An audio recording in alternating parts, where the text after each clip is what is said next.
청길동전의 저자 허균은 허억봉이라는 한 악공을 소개하고 있다.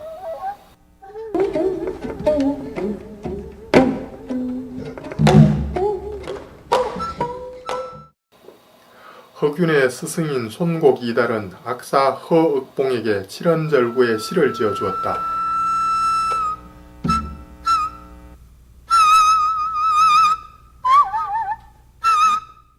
나는 조선시대 최고의 침구 의원인 허임의 생애를 조사하는 과정에서 허억봉을 만났다. 여기까지가 이제 서문인데 여기 지금 하양 허임이라고 되어 있잖아요. 어떻게 되느냐고 내 직접 시비대주고 되신다고. 허임은 선조와 광해군 시절의 침구 의원으로 허준과 함께 내의원에서 활동하였다. 그는 평생의 임상 경험을 모아 침구경험방을 저술했다. 침구경험방은 국내는 물론 일본과 중국에서도 널리 알려진 책이다. 허임은 선조의 편두통을 치료한 공으로 직책이 당상관에 이르렀고 광해군 때는 부평부사, 남양부사 등을 지내기도 했다. 허억봉은 바로 그 허임의 아버지였다. 나는 허임의 흔적을 찾기 위해 방문한 공주에서 허억봉의 삶의 한 자락을 접했다. 공주군 우성면 뜸밭골에 살고 있는 허임의 후손은 그곳 무성산 기슭에 나란히 자리 잡고 있는 허임의 부모 묘소로 먼저 안내했다. 뜻밖의 만난 허억봉 부부의 묘소 앞에서 400여년의 시간을 넘어 이들의 삶이 가까이 느껴졌다. 조선 중기 문신이 쓴 태천집에서는 허임의 아버지 허억봉은 양양의 관노였고 어미는 재상 김규영의 사비였다고 기록하고 있다. 임진왜란 중이었던 1595년 오희문이라는 양반 사대부가 쓴 일기 쇠미록에는 의학교수 허임과 전학 허억봉 일가가 살아가는 모습이 생생하게 묘사되어 있다.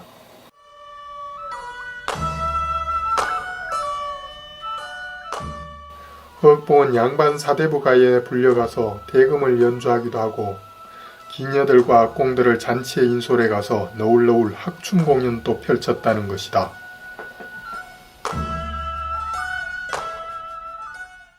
지방관청 소속의 관노였던 허억봉은 어린 나이에 악공으로 차출되어 장학원에서 복역했다. 조선시대 국립국악원인 장학원에서 악을 연주하는 악생은 양민 중에서 선발하지만 소각과 당악을 연주하는 악공은 관노 중에서 차출했다. 조선 중기의 문신 서성이 1595년 경상우도 관찰사로 있을 때 평해군에서 옛 악사 허롱을 만나서 들은 이야기로 시를 지었다. 이 시에는 허억봉의 어린 시절부터 자세히 소개되어 있다.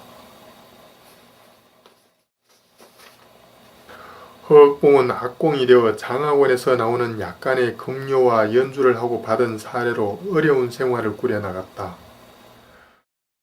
그 연주 실력이 뛰어난 사람은 많이 불려다녔어요. 그리고 이륙작이라고 하니까 이륙작이라는 것은 2일, 6일에 나와서는 어김없이 연습을 해야 되지만 나머지 일은 자유로운 거죠. 이 사람들은 생업에 종사할 수 있는 거죠. 그러니까 사실은 악공 악사들이 굉장히 낮거든요, 월급이.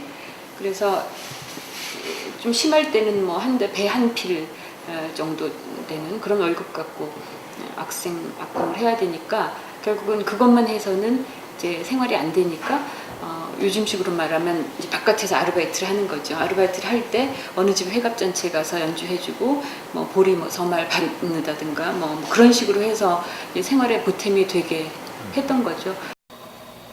당시의 문인 정사룡은 허억봉의 대금 연주라는 7원시를 짓고 재주가 여러 사람에게 이르렀지만 자네가 오직 독보적이라고 허억봉을 극찬하고 있다. 그의 대금 실력이 어느 정도인지를 짐작할 수 있는 대목이다. 기도 제공이 독존이라. 그러니까 이게 가장 이제 여러 악공 중에서 최고다라는 그런 찬사네요. 특히 이제 음악인 중에서 아주 정말 실력이 뛰어나가지고 듣는 사람 누구나 다 칭송하는 사람들은 이렇게 시로 올라가고.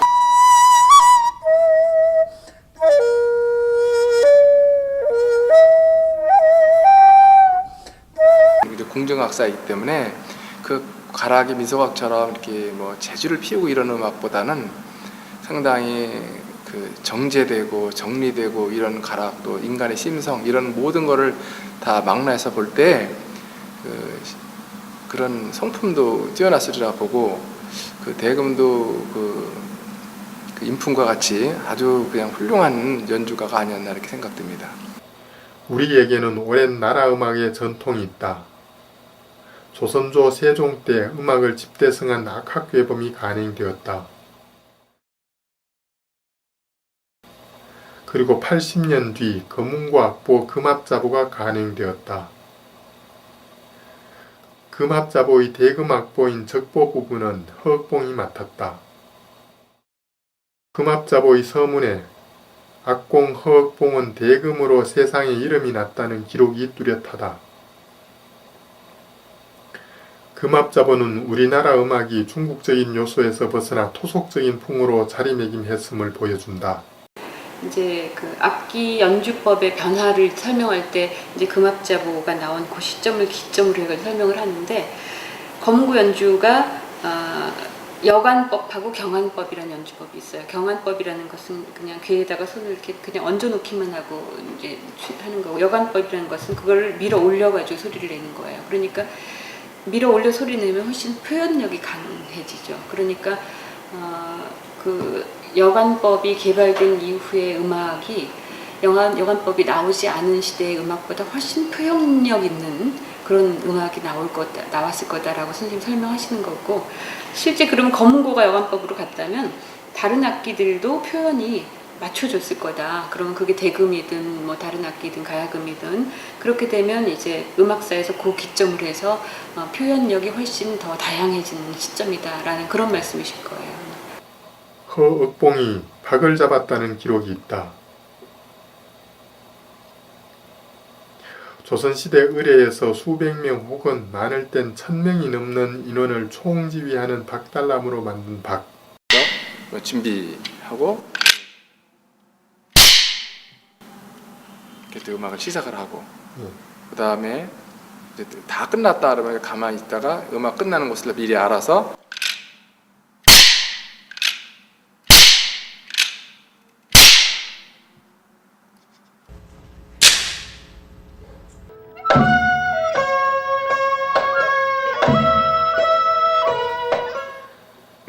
박은 음악 연주의 지속과 단절을 좌우하는 신호체계였다. 박을 잡는 일은 음악과 춤과 의례의 전체적인 흐름을 한꺼번에 파악해야 가능했다. 따라서 집박은 조선시대 악인 중에서 최고의 위치에 있는 사람이 맡았다. 바로 전악이다.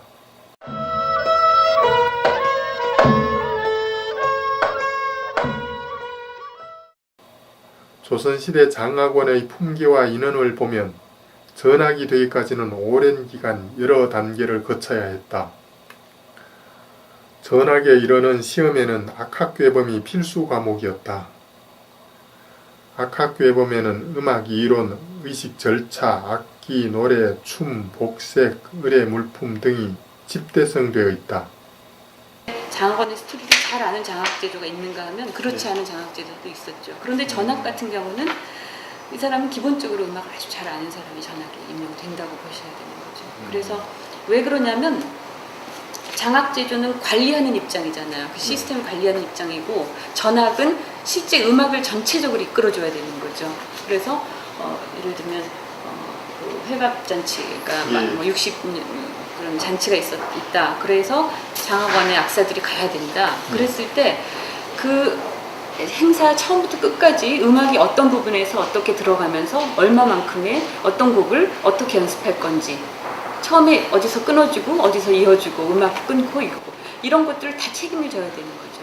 또 제례도 마찬가지예요. 제사를 지낼 때 굉장히 의례가 까다롭잖아요. 그런데 그 까다로운 그 절차를 다 본인이 파악하고서 지금 여기서 막 연주할 부분, 뭐 쉴 부분 이런 것들을 다 이끌어줘야 되는 역할이니까 실제적으로는 전학의 역할은 그냥 단순히 지휘하는 요즘식으로 이렇게 설명을 단순하게 할 수 있는 것이 아니라 기본적으로 음악 감독 역할, 예술 감독의 역할은 기본이고 그 다음에 실제 이제 이 사람들 관리를 해야 되죠. 이 악공 학생들이 연습을 잘 할 수 있도록 그 다음에 연습 제대로 되고 있는지 안 되는지를 늘 체크해야 되고 관노였던 허억봉이 자질과 실력을 인정받아 마침내 전학이 됐다.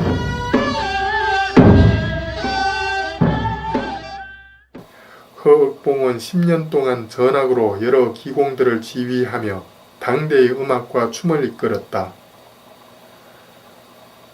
장악원에서 이들이 연주하던 음악과 춤이 민속악과 함께 국악의 큰 줄기를 이루어 이어오고 있다. 허억봉이 살았던 당시 장악원은 지금의 태평로 근처에 있었다.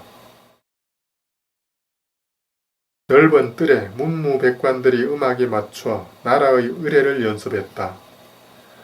관원과 악사, 악공, 악생, 연기 등 수천 명의 인원이 거찰 수 있었고 많은 악기를 보관할 창고까지도 있었다. 임진왜란으로 건물이 불타 지금의 을지로 1가와 2가 사이인 구리계로 장학원이 옮겨졌다. 현재는 서울 서초구 서초 3동에 위치한 국립국악원이 장학원의 역사를 잇고 있다. 국립국악원 내의 국악박물관에는 대금과 산조대금과 소금이 나란히 진열되어 있다. 김홍도의 풍속도에서도 대금을 연주하는 모습이 친숙하게 다가온다. 허억봉과 우리의 선조들이 연주하던 대금의 현주소는 어디인가?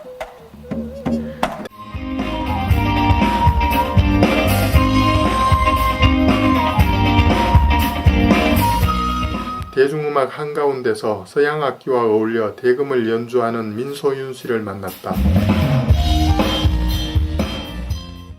자기가 갖고 다니면서 취미로 배우기는 참 좋죠. 근데 다만 대중화 되려면 그만큼 그 곡이 악기가 좋고 소리가 좋은 거는 첫 번째면 두 번째는 곡이 있어야 되거든요. 대금이란 악기가 전통 곡에만 머무른다면 그거는 그걸로 끝나요. 대중이 좋아하면서도 전통에 살아있는 대금으로 불었을 때 대금스러운 곡이 나오는 게 기본적이고 노래를 따라 부르게 하기 위해서는 우리가 만든 노래가 가요가 돼야 된다는 생각이 들거든요. 그래서 가요 만드는 작업이 제일 급선무인 것 같아요. 가요가 되고 대신에 그 가요가 누구나 들었을 때도 이거는 이거 왠지 옛날 민요 같은데 민요라는 게 결국에는 그냥 일반 대중들이 불렀던 노래잖아요. 전통음악의 구조와 원리에 대해 연구한 우실하 교수는 우리나라 정악의 용도는 현대 대중음악의 용도와는 다르다고 강조한다. 그러니까 우리가 정악이나 아악이라고 얘기했던 그 율학과 연결되어 있었고 우주와 연결되어 있던 그 음악은 사람들이 수양하는 거예요. 그거를 통해서 우주 질서를 느끼고 우주와 합의를 하는 그런 의도로 만들어진 거기 때문에 지금 우리가 뭐 대중음악에서 듣는 그런 음악과 음악에 대한 관념이 다르단 말이에요.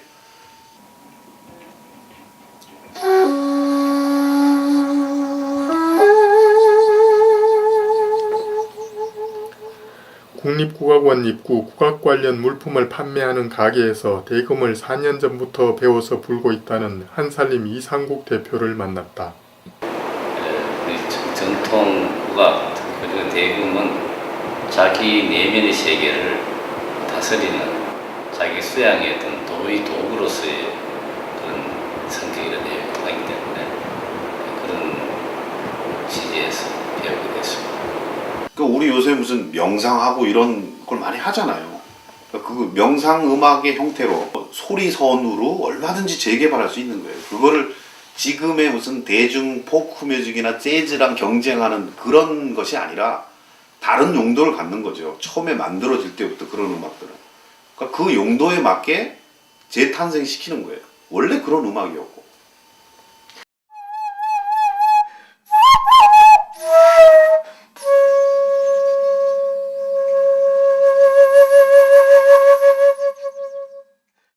그 참 저 사람 대금을 잘 불었다 하는 것은 사람이 기교적인 측면도 있지만 상대방의 가슴에 이게 좋은 파문을 물결을 일으켰다고 볼 수 있기 때문에 거기에는 자기 내면의 성화된 자기 내면의 세계가 있을 때 상대방의 감동이 간다.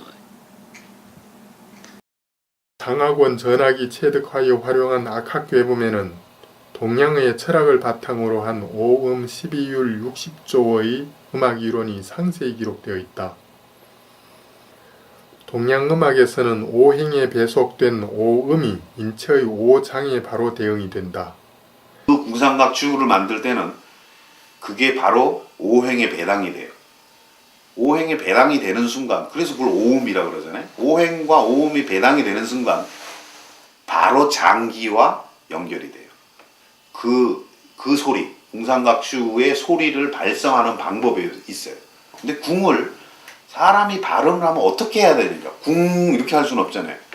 그걸 발음하는 방법을 해놨어요. 그게 해당 장부를 울린다는 거예요. 거기서 나온 게 동양에는 아주 옛날부터 영가무도라는 걸 했단 말이에요. 시적을 불러보면 한음을 가지고 길게 뽑죠. 거기서 너무 재미없으면 변화도 주고 하지만 그 소리 자체가 그 시대, 조선시대 사람들은 그게 오행 장기와 연결되어 있고 이런 걸 다 알고 있었다고요. 그건 특별히 공부하지 않아도 최소한 천자문을 공부하고 문자를 공부하는 사람에게는 그건 기본 상식이었단 말이에요. 그거는 자기의 몸을, 내면을 수양하는 수단도 되면서 또 신체도 건강하게 하고. 사실 악학괴범의 서문은 음악이 혈맥을 고동치게 하고 정신을 통하게 한다는 말로 시작한다. 율려가 심신의 건강과 직결된다는 이야기다. 그러니까 우리는 동양에서는 예와 악이라는 것에서 항상 붙어 다니잖아요. 그러니까 예악이라는 말이 한 단어로 붙어 다니고 그 예악이라는 건 결국 철학이고 그게 도라고.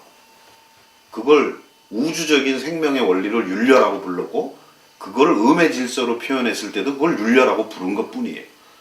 악학괴범에는 천지자연의 이치와 음률을 표현한 그림이 있다.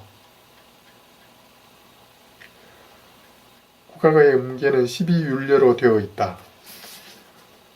황종에서 시작하여 응종까지 12단계의 음의 기준을 정하는 일이 조선시대에는 국가적인 사업이었다. 음의 높낮이를 정하기 위해 만든 12개의 관이 율관이다. 이 관은 3분손익이라는 계산 방식으로 길이가 정해진다. 3분의 1을 더하거나 빼서 율려를 정하는 3분손익은 격팔상생법이라고 한다. 격팔상생법은 우주의 운행 원리라고 한다. 조선시대 장학원에서는 이렇게 우주의 이치에 따른 음악을 구현하고자 했다.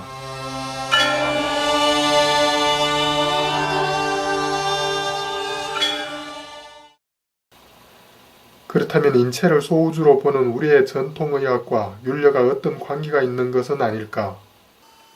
그 우주적 질서의 내용을 음의 질서로 표현한 게 음악이고 그 우주적 질서가 내재화된 소우주를 구조적으로 분해해 놓은 것들이 그 의학의 질서인데 그건 다 통하죠. 당연히 12경락은 아마 12율과 12지지와 연결된다면 바로 12율과 연결되는 거니까 연결되어 있을 겁니다.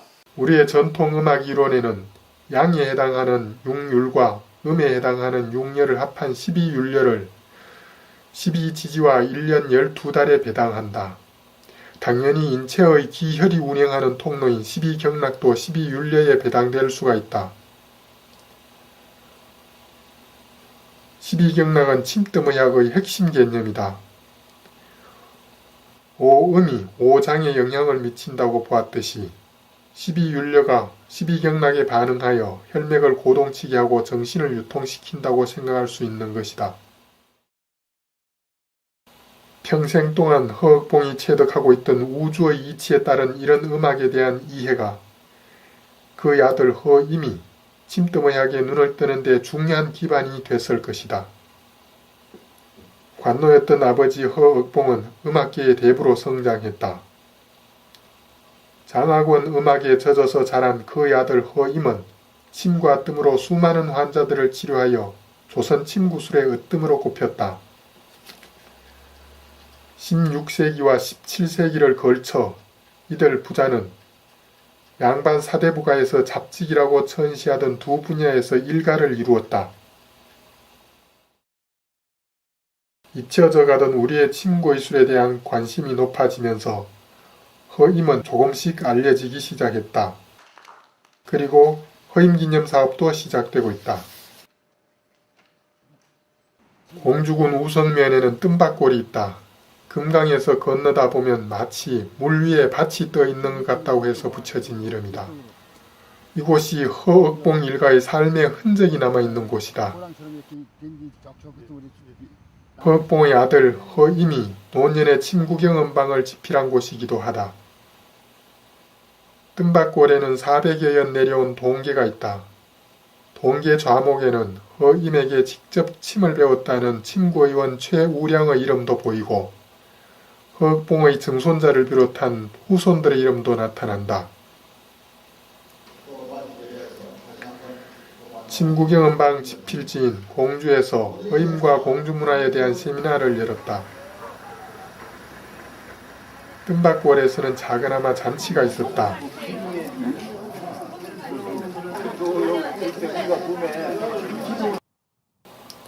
그러나 아직 그의 아버지 허억봉에 대해 아는 사람은 거의 없다. 뜸밭골 골짜기를 따라 무성산으로 올라가면 신분의 벽을 넘어서려 했던 허균의 홍길동전 흔적이 보인다. 다시 찾아간 허억봉과 그 부인의 묘지에서 바람소리와 함께 허억봉의 대금소리가 들리는 듯 했다.